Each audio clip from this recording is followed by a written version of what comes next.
The first person to survive Alzheimer's disease is out there. And the Alzheimer's Association is going to make it happen by funding scientific breakthroughs, advancing public policy, and providing local support to those living with the disease and their caregivers. But we won't get there without you. Visit alz.org to join the fight.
Guardianship and Disability Planning Services.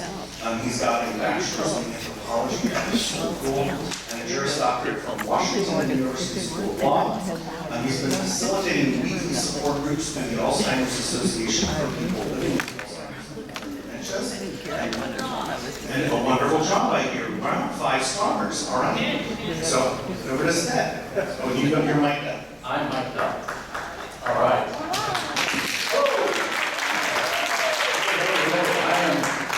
So excited to be here today because, as he said, I've been facilitating this group of people who are living with Alzheimer's for about the last 10 months. And it's a weekly meeting, hour and a half every week, every Thursday, organized through the Alzheimer's Association. And every single week is one of the highlights of my week. I love it, it's amazing, and I'm glad they invited me here to talk to you today about it. A couple of folks are here who have folks in my group, and they were also in the Grace Notes Choir, so that was really cool to see. But sitting here for the last couple of hours and hearing Dr. Sheshadri's presentation, I've had some additional thoughts. So I have my PowerPoint, but I'm going to go a little off script for a couple minutes. But first, Dr. Sheshadri brought up some jokes in my brain. So I just have to, we just got done with lunch, we're kind of moving around a little bit. So what do you call a fish that performs brain surgery? A brain sturgeon. Why can a brain not be 12 inches long? Because then it'd be a foot.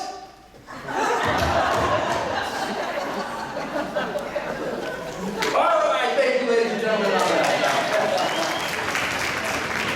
Now, this is something that just occurred to me as I was sitting here watching everybody else earlier. Just raise your hand if you are a caregiver of somebody living with dementia. Look around. How incredibly powerful is this? Because I guarantee that all of you, or almost all of you, are going through something so similar. You're going through the same experiences and similar emotions. And there is a community here in San Antonio of people who are going through this. You're not alone.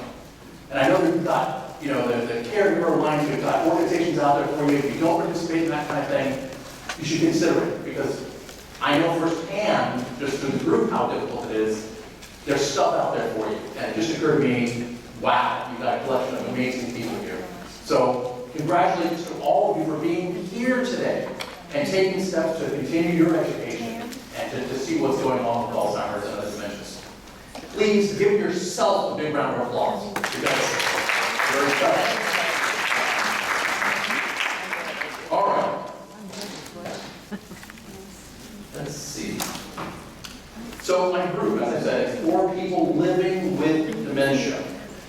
There's a separate group that happens at the same time for caregivers, but my group of people are people who have dementia. It can be Alzheimer's, it can be a different kind of dementia, but that's what my group is. And they're at different stages along their journey.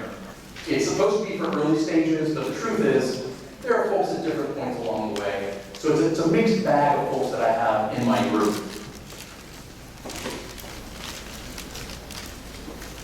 We call ourselves the Sandwich Club.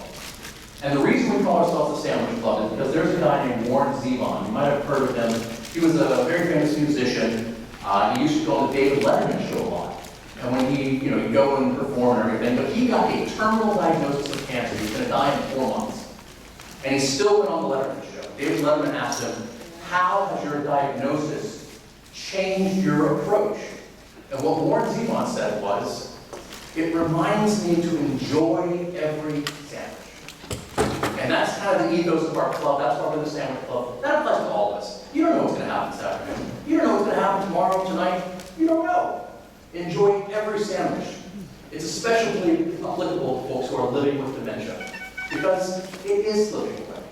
Enjoy everything, every chance, every bite that you take, because it's important. And that's what informs our little group. Going into our group, it's about 6 to 10 people each week. We respect everyone. It doesn't matter where they are in their journey. It doesn't matter what kind of deficits they may have. We respect everyone.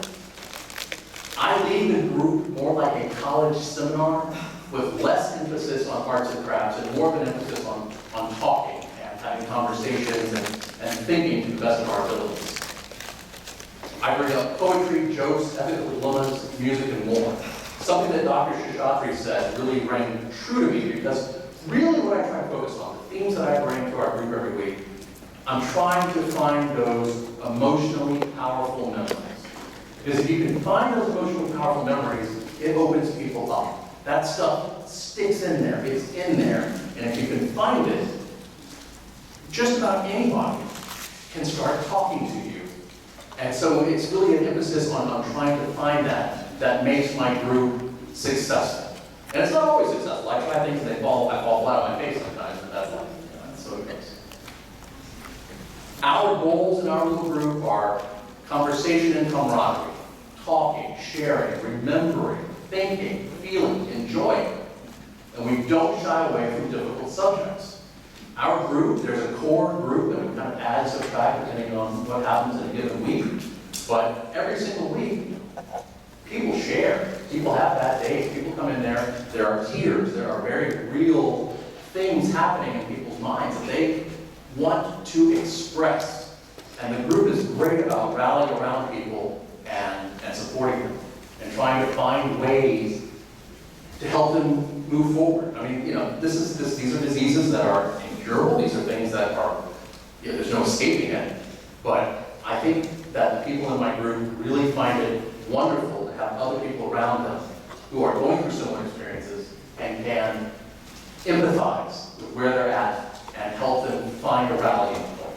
So that's something that I find so amazing and inspiring within our group. Planning ahead, I think that's part of my topic title, is that I have an agenda every week when I go into this meeting. I have an agenda, but I'm always ready to fail. Because I'm part moderator, I'm part facilitator, but I'm also part entertainer. I got a list of terrible groaning jokes, all right? And those things come out on a regular basis because it helps just move things along and keep things going when we find a dead spot. What's the difference between a fish and a piano? You can't tune a fish.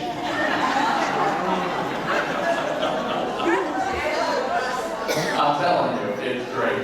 And I get groans. It's great. It's great to get groans out of my group because it means everyone gets it. Everyone's participating. It doesn't take memory to understand a bad joke.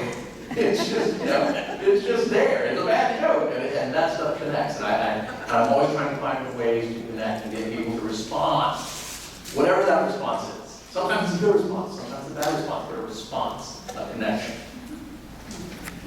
I have multiple activities linked to one central theme per week so that and I'll talk a little bit more about this in a second, but I always have a theme for the week, whether that's love, family, dementia, storms, springtime, just something, a theme that I bring in for the week, and then I kind of craft some stuff around that, whether it's poetry or jokes. Either I try to find jokes that are on the same theme. We talked about pets. I have a lot of pet jokes in my back pocket.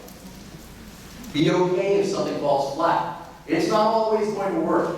Whatever my ideas are, sometimes I come in and it just kind of dies on the vine. But I have to be ready to find something else to replace that so that the whole hour and a half, which is a long time, if you've got a group of folks with dementia, it can be a long time. So if something doesn't work, you got to all be flexible to go with the flow. Be creative and diverse. Be willing to try something new with the group. I'm always willing to hear ideas, to hear suggestions, to find something else to do so that we're not just doing the same things all the time. Hour and a half is a long time, so the solution is I divvy up every single week into half-an-hour periods. So at the first period, second period, and third period. I'm flexible enough that if something's working, hey, let it work. If it fills up the whole time, great. If somebody has something they want to talk about to get off their chest, we're going to talk about that for as long as we can. But I do have different things lined up for these half-an-hour periods. And it occurred to me also this morning, as I was watching everyone here, that I have some real advantages over just a caregiver. I see everyone once a week.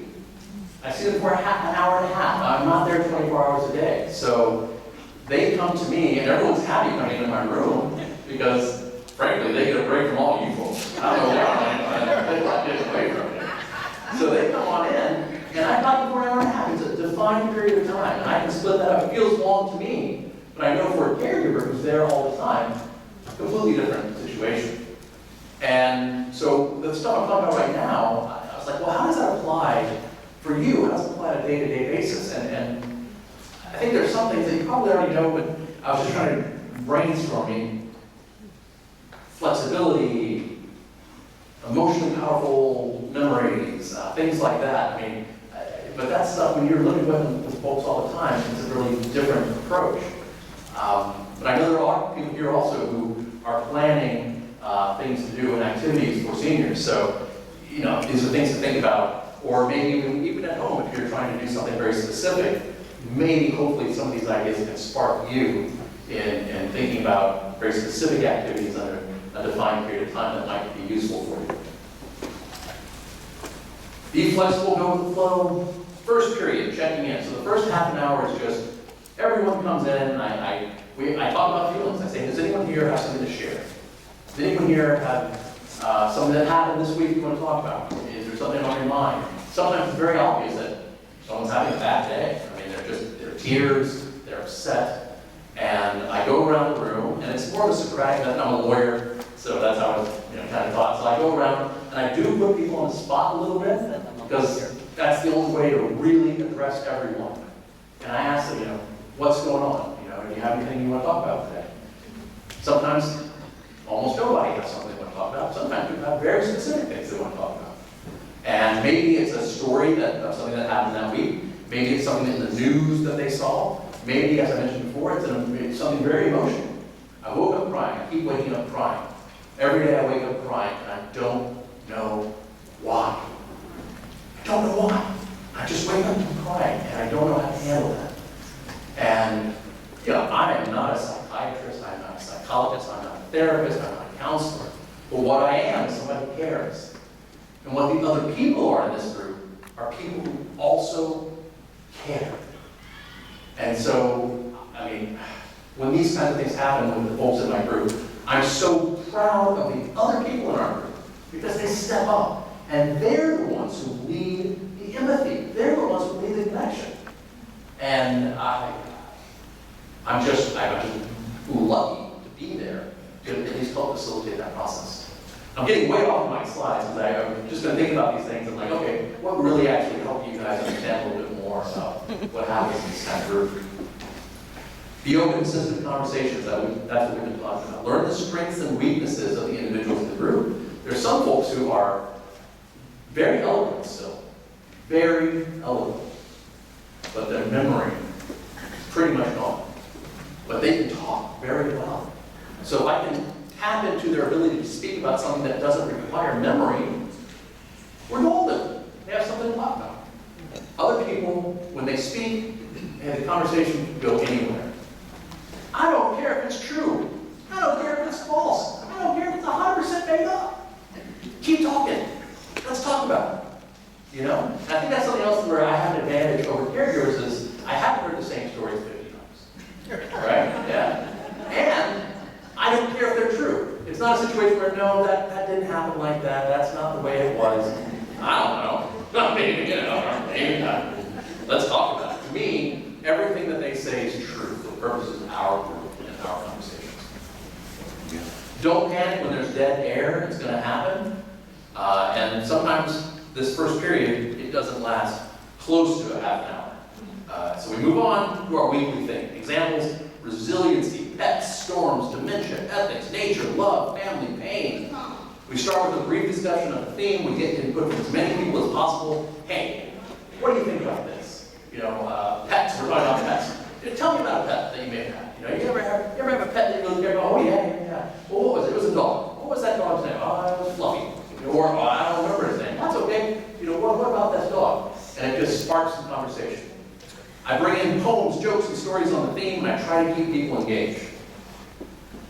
One thing I'd like to talk about are ethical dilemmas, because you don't need any memory to talk about ethical dilemmas. It has its own setup within it. So, like the trolley problem, which of course I learned from the TV show The Good Place. But you're on the trolley tracks. You're going down the track. There's a bunch of people on the track ahead of you. You're going to kill them. But you have a switch. You can pull a switch and go on a side track and avoid all those people. But there's one person on that side track, and you will kill that person right there. What do? Do you pull the lever or not? They understand this.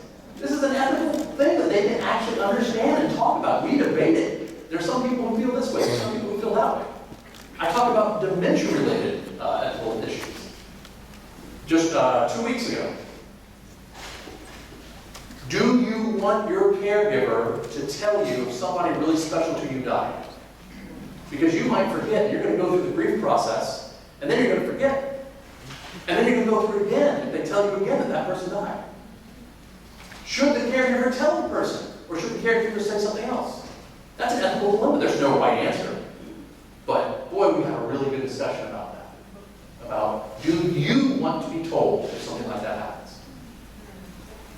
Interesting stuff. And there's an endless number of ethical dilemmas. If you ever just want to pull one of these out and talk to someone who's important to you, it can spark a conversation. It can get deep, and it can be interesting. It can also be painful. But it's a good way to really get into a conversation. Jokes. Yeah, I already told you that, but I have a couple more terrible ones. What's a rabbit's favorite restaurant? IHOP.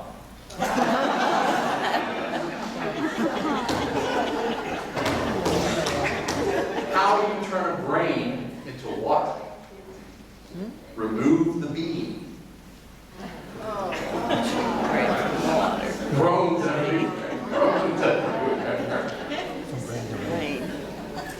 All right, poems.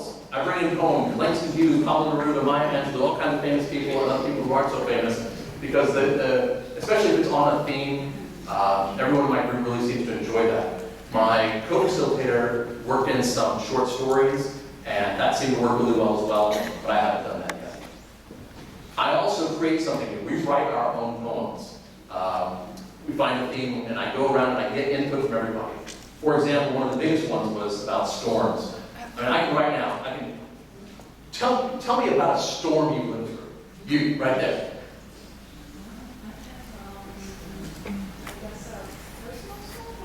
Yeah, sure. No, you might. But that's what I do. I put them on the spot, and every single person in my group had these really incredible stories about a storm. Oh yeah, it happened, and we were leaving the high school, and my dad was driving, there was a tornado behind us. I mean, it's really deep in there. So I took notes, and I gathered all these things that everybody said, and I turned it into a poem.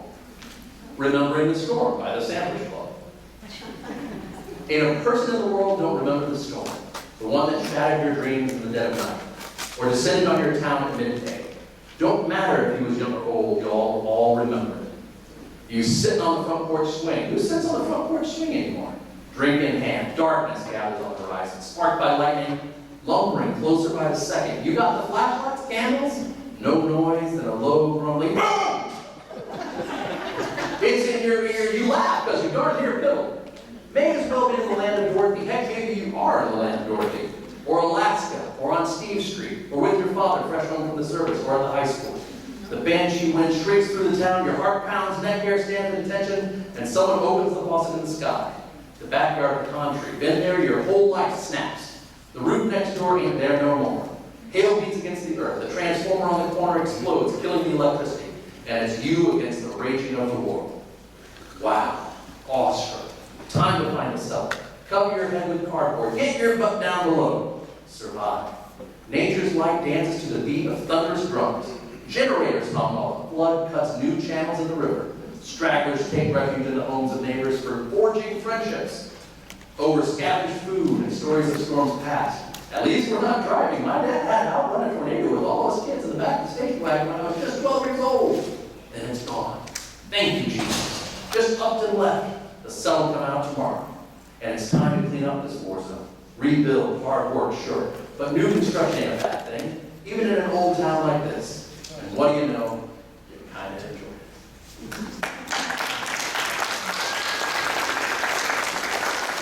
I pieced that together to make it into something, but most of that language, up to 80% of the language, came from people in my group. I just arranged it. You know, we made this. Will they remember that they made this? I don't know, but we made it. And I came in with the attitude of, I said, hey, we're gonna write a poem. Well, I don't write poetry. That's okay. We're gonna write a poem. And that's what we got. How much time do I have? I haven't been watching this one. 5 minutes, 6 minutes. Okay, no problem. Here's another one, springtime. My dog, walking outdoors. The family gathers, roses, the sun in the sky, or maybe flowers in the rain. We are all bound for the promise. Simple, beautiful, all those words taken from what they told me and just shaping it into something that's bigger.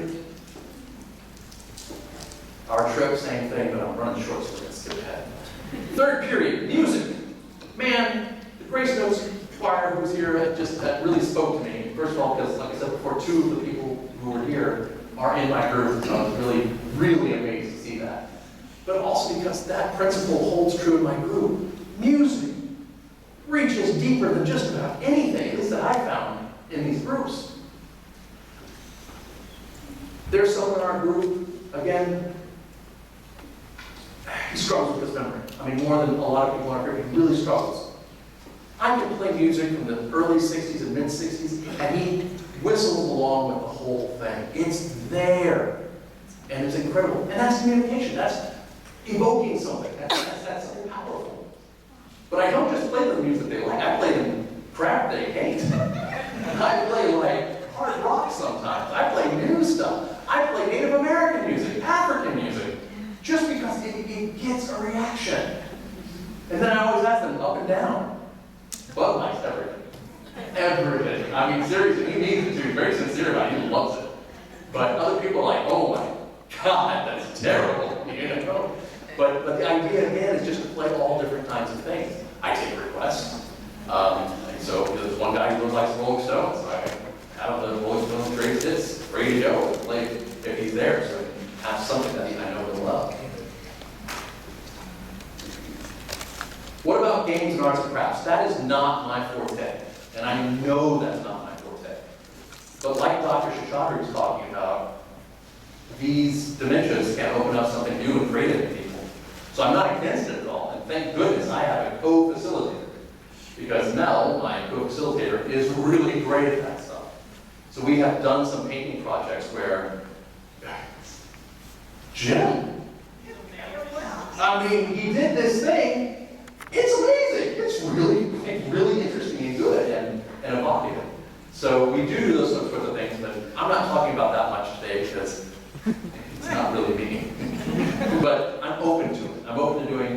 anything that's going to work, anything that's going to connect. So go forth, inspire, and never ever give up, right? Winston Churchill, never ever ever ever give up. Here's a couple of poems that we read fairly regularly because when people are struggling, I need something inspirational. Here's from Ulysses by Lord Tennyson. Though much is taken, much abides, and though we are not now that strength which in old days moved earth and heaven, that which we are, one equal temper of heroic hearts, made weak by time and fate, but strong in will, to strive, to seek, to find, and not to yield. Invictus by William Ernest Henry. Out of that night that covers me, black as the pit from pole to pole, I thank whatever gods may be for my unconquerable soul. In the fell clutch of circumstance, I have not winced nor cried aloud. Under the bludgeonings of chance, my head is bloodied but unbowed. Beyond this plate of wrath and tears looms but the horror of the shade, and yet the menace of the years finds and shall find me unafraid. It matters not how straight the gate, how charged with punishments the scroll. I am the master of my fate. I am the captain of my soul.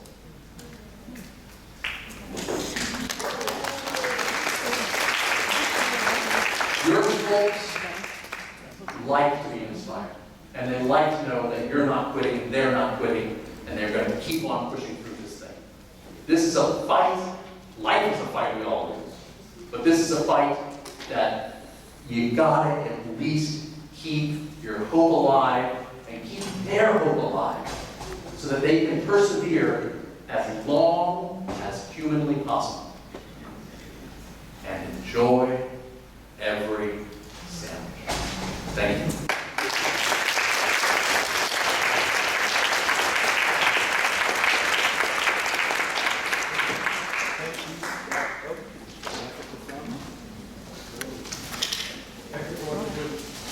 Question.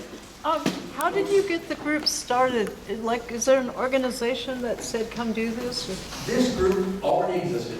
It was organized through the Alzheimer's Association. And through people that I knew, I was able to become the facilitator. You can speak with the Alzheimer's Association folks here. It's a small group and there's a limitation on the size. So I have no idea what plans there may be for the group or how many more people they can accept, but talk to the Alzheimer's Association. It's just such a novel idea to me to actually get them together and have them. It's wonderful. It's a good thing. And the flip side of it is there's also meeting for caregivers at the same time, which is, I think, really powerful for the caregivers involved to have this chance to kind of separate and do your own thing, and you're with caregivers and they're with the team. Dianne, how many groups are there? How many support groups are there across, not just the region, because this Alzheimer's Association reaches down to the valley and over to Mexico and up to New York City.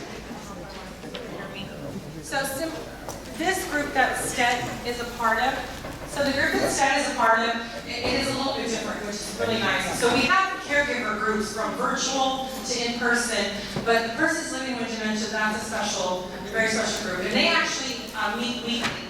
So they do take a break, but so as the persons living with dementia and then their caregivers, we do have a group that stayed virtual during COVID. They still wanted to stay virtual, and then STED and their group, they meet in person. But yes, please contact us. Come to our table, get more information. You can always, because that is a little screening process, because we want to make sure that all of the persons that are interested want to be a part of the group. So right, we don't want to assume if the caregiver needs a group themselves, absolutely, but we never want to force anybody right to be part of that group. But please definitely reach out. We do have many groups. And Seth, thank you so much. Thanks for your leadership of the group, and thank you for your time here sharing that. So I'll share that with you. I know everyone's seen that.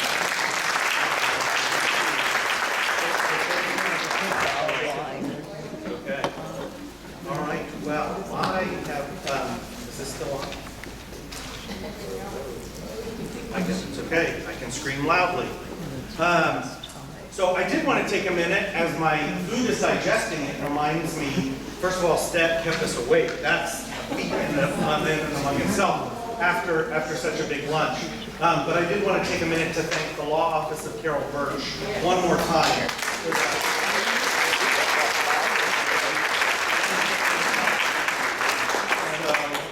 With that, I'm going to, oh good, this is back on.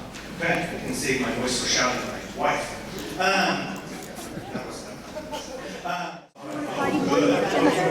Okay, so this is Mark. Okay, so we're gonna have some board members talk real quick, but if you have your bingo card, we have so many prizes, we're gonna start drawing some now. So if you raise your hand if you need to drop your bingo. Okay, we've got a bingo card over here. All right. You bet. Okay. Oh, your name. You can't draw your name. Okay. So let me introduce two of our most esteemed board members. Oh, sorry, looks like they've failed. So we have and Miguel are stepping in. They are two of our lesser esteemed board members. Beards versus beans. I'll let them talk about it. We like it. Well, you don't know who we are. We are Beard vs. Beans. So beardvsbeans.com. This is what we do. We fundraise for the Alzheimer's Association. We are Beard vs. Beans. You can look us up at www.beardvsbeans.com and see some of the stuff we do. We're on all the social medias. We've been fundraising for the Alzheimer's Association since 2017. We've raised a little over $110,000. We started at our first year in 2017 for the Walk to End Alzheimer's. We did that kind of by accident. My brother put a post out on social media and said, if you know my grandmother, you know she suffers from Alzheimer's, and if you know my brother, you know he's the only Mexican in San Antonio who doesn't eat beans. So for every $20 I raise, we'll get him to eat some beans. And I counterpunched, and I said, if I can raise more money than him, we'll get him to shave his beard. So I won the first year, we got him to shave his beard, and the ball just rolled from there. We've done a bunch of other things. Every year was a new challenge. We also host 2 races during the year. The longest day 5K, 10K, that's in April. That is an official Fiesta event. We also host the Run to Remember. That is in June. I get that backwards. Run to Remember is in April. In June, we do the summer solstice, the longest day 5K, 10K. But again, we are always raising money for the Walk to End Alzheimer's. That's coming up October 21st. So if you guys have not had a chance to register for this walk, it's a great time. It's going to be at Fiesta, Texas this year. Inside the park this year. Last year, I think we were out in the parking lot. It's going to be inside the park. It's a nice walk. If you'd like to join one of our teams, you can join our team or start your own. Get your family and friends out there to walk with us. And it's a great event, and we hope to see you guys out there.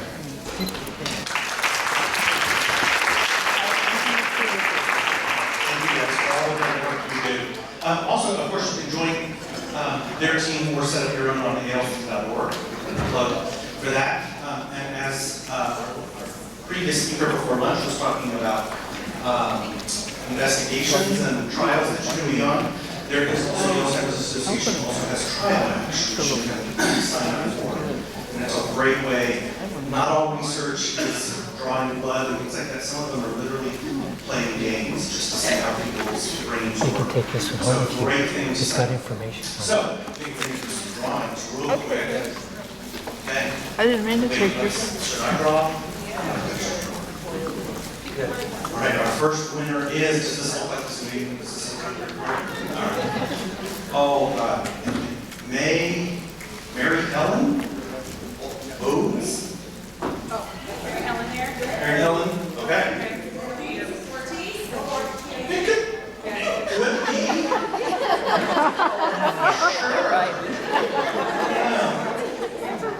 Live on Lamar? Okay.